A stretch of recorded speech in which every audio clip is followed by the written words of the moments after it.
नसीर मिर्ज़ा साहब, उस्ताद मोहम्मद जुमन जी अॼु वर्सी तक़रीब में पाण गॾु थिया आहियूं। त उस्ताद मोहम्मद जुमन जो सिंध जे रागदारी में ऐं सिंध जे सक़ाफ़त में, सिंध जे सुञाणप में कहिड़ो कंट्रीब्यूशन आहे? तव्हां उनखे कीअं कमेंट करणु चाहींदव? ऐं सम्झां थो त उस्ताद मोहम्मद जुमन जेको आहे असांजे 20वीं सदीअ जो अज़ीम मौसीक़ार, गायक ऐं असांजे शाह लतीफ़ जे मौसीक़ी जो मुहाफ़िज़ आहे। ऐं मां पुछां थो त शाह लतीफ़ जे मौसीक़ी जा मुहाफ़िज़ त ॿिया बि हुआ रागी, पर यकीन करियो त मोहम्मद जुमन साहब खां पहिरीं ग्रामोफोन कंपनियुनि मास्टर चंद्र, सोना ख़ान बलोच ऐं इन कैटेगरीअ जा वॾा मशहूरु फ़नकार आहे जेके आम मोहब्बतुनि जा मजाज़ जा कलाम ॻाईंदा हुआ। पर शाह लतीफ़ जे राग जेको दरगाह जो आहे उन खां ॿाहिरि निकिरी उस्ताद मोहम्मद जुमन पहिरियों अहिड़ो मौसीक़ार अथव जंहिं शाह लतीफ़ जो जेको रिसालो आहे, ऐं सभिनी खे ख़बर आहे त उहो सुर कल्याण खां शुरू थो थिए। को ॿुधाए त कल्याण जी का वाई सभ खां पहिरीं कंहिं वॾे फ़नकार ॻाई हुजे, उस्ताद मंज़ूर अली ख़ान, असांजे फ़क़ीर अब्दुल गफ़ूर या उस्ताद उमेद अली ख़ान, न, उस्ताद मोहम्मद जुमन। मिसाल तौर ते दोस्त पे ही दरायो थियो मिलण जो सायो, ही उहो पहिरीं रिमार्केबल भिटाई सरकार जी वाई आहे कल्याण जी जेका उस्ताद मोहम्मद जुमन ॻाई। कुदरत हुनखे शाह लतीफ़ जे राॻीअ तौर ते, मीडिया जे राॻीअ तौर ते जेको स्पेस ॾिनो उहो न मल्हाए ॾेखारियो। ॾिसंदव त शाह लतीफ़ जी राग जंहिंमें तव्हांखे राणो, श्री राग, रामकली, गुनकली, हुसैनी, शाह लतीफ़ जे जेके ससुईअ वारा सभई सुर आहिनि 5 ई, या मारवी जो दास्तान आहे, या राण लतो बिन रात। हाणे ॾिसो, तव्हांखे मूमल राणो त तव्हांखे मुंहिंजे राणे खे रहम पवे ॾूर वञो ॾींहुं हला आहे, इहा ई आम तर्ज़ु आहे। पर उस्ताद मोहम्मद जुमन, हाणे तव्हां थोरो रिकॉल कयो, थोरो पंहिंजे ज़हन ते ज़ोर ॾियो त तव्हां राण लतो बिन रात जॾहिं तव्हां ॿुधंदो तव्हांखे ख़बर पवंदी त हीउ राणो निज निबार उस्ताद मोहम्मद जुमन क्लासिकल, इन क्लासिकल ॿोली जे हवाले सां ठाहियो आहे।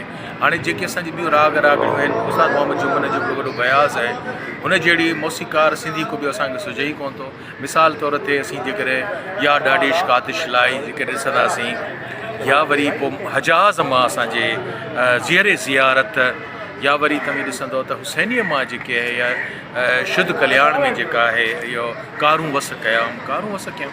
चवण जो मक़सदु इहो त 20वीं सदीअ में 2 अज़ीम असांजा सिंधी मौसीक़े जा मुहाफ़िज़ थिया आहिनि। हिकिड़े जो नालो उस्ताद मोहम्मद जुमन आहे ऐं उन खां पोइ आहे उस्ताद मंज़ूर अली ख़ान। बाक़ी ऐं आख़िरी जुमिलो थो ॻाल्हायां त हुनजे क्रेडिट ते ज़बरदस्त जेका कलेक्शन आहे उहा रेडियो पाकिस्तान हैदराबाद जे आर्काइव्स में मौजूदु आहे, ऐं हुन ते किताब आहे कारूं वस कयाम सोज़ हालाईअ जो। जेकॾहिं हुनजी ज़िंदगी को पढ़णु चाहे त उहो किताब जो मुतालो ज़रूरु करे। बख्शन साहब, तव्हां बि ॾाढ धणी आहियो ऐं उस्ताद मोहम्मद जुमन साहब उहो सिंध जो हिकिड़ो असासो आहे।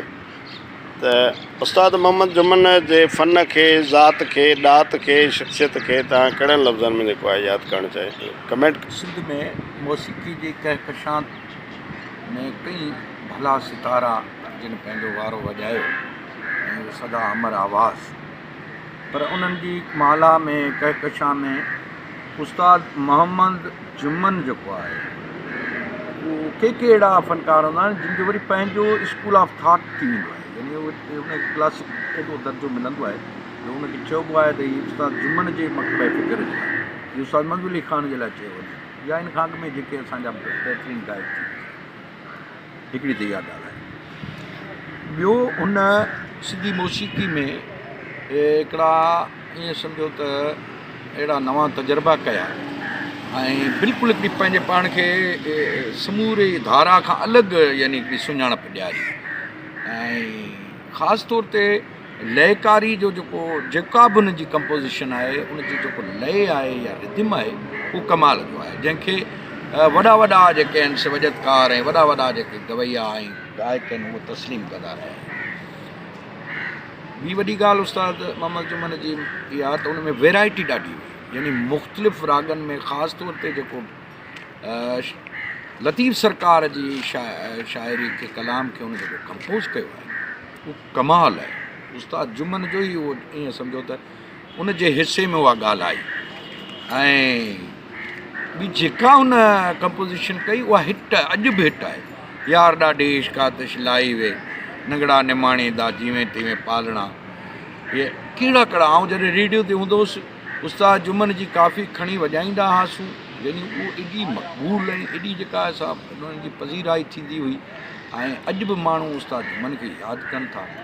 ॿुधायां मां कंहिंखे ग़म जो फसानो, उहो दर्द भरिया गीत हुजनि, कारूं वस कयाम, छा छा ॿुधायां जेके हुनजे यानी हिसे में उहे कलाम ऐं उहे तर्ज़ूं ऐं धुनूं आहिनि ऐं कंपोज़िशन आहिनि। फ़क़ीर मंश माण्हू हो ऐं इंतिहाई आजिज़ी वारो माण्हू, इनकसारी वारो माण्हू।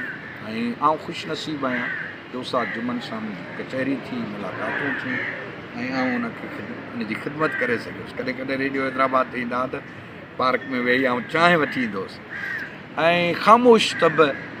सो ही उहे हस्तियूं साईं जंहिं लाइ लतीफ़ सरकार फरमायो त वयासे वेंझार हीरा लाल वंदे न थियो। त हिकिड़ी माज़ी जो हिकिड़ो बहितरीनु हिकिड़ो दौरु आहे जंहिंखे असांजी नई टही ऐं नए नसुल नाहे ॾिठो त उन ताईं त इहा पहुचणु घुरिजे न।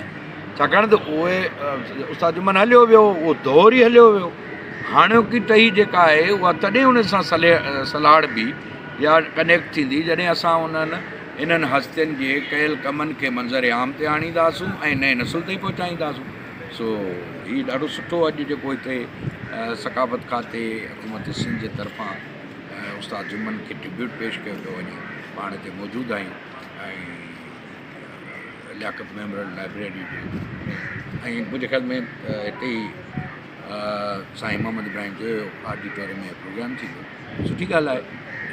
शायरात उहा मौसीक़ी उहो रूह उन दौर जो जेको हिकिड़ो इंतिहाई शानाइतो कमु जेको आहे उहो नए नसुल ताईं पहुचणु घुरिजे, इन ई बहाने पहुचंदो। साईं उस्ताद मोहम्मद जुमन हिकिड़ो आर्टिस्ट हो सिंध जो जेको आहे ॾात धणी हो। तव्हां बि ॾात धणी आहियो, हुनजा साहिबज़ादा पिया त उनखे कहिड़नि लफ़्ज़नि सां यादि करणु चाहींदो, कमेंट करणु चाहींदो? असां त हुनखे ॼापण खां वठी जॾहिं सम्झदार थियासीं हुनखे यकूब यादि कयूं। ऐं तंहिंखां अलावा अॼु जेके बि असांजा ॿार दोस्त जी जमा हिते बाबा जे ॾियारे में जमा थिया आहिनि, मां उनजो सक़ाफ़त खाते जो थोराइतो आहियां, DG साहब जो